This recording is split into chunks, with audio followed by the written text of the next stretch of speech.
Want to improve the reliability and efficiency of busbar assemblies? It's possible with friction stir welding. But how to proceed? Discover how to perform friction stir welding now. In the case of this proof of concept, only 2 steps will be required for the complete assembly.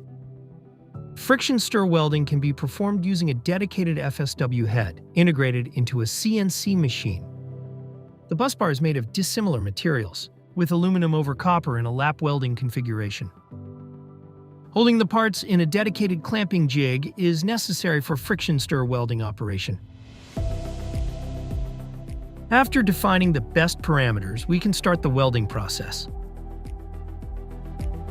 The head lowers, engaging the rotating FSW tool to seamlessly mix the parts together.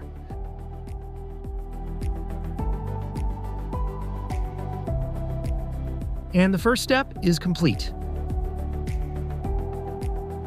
Here's the first result of this dissimilar friction stir welding assembly.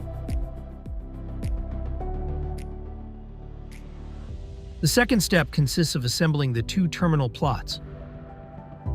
Another dedicated clamping jig is used to secure the parts in place, positioning them upside down to ensure a clean, transparent weld on the backside. With a special FSW tool, friction stir welding can be performed on the copper section. Compared with traditional welding techniques, FSW offers numerous advantages for busbar assembly. There's no risk of unscrewing, costs are reduced by 3, it addresses the copper shortage by aluminum usage, and provides excellent conductivity.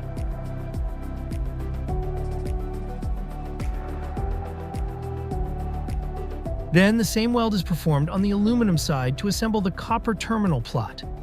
Friction stir welding for busbars significantly reduces costs, boosts durability, and enhances electrical conductivity. Unlock the potential of friction stir welding for your busbars with Stirweld. Contact us to start your high-quality production today.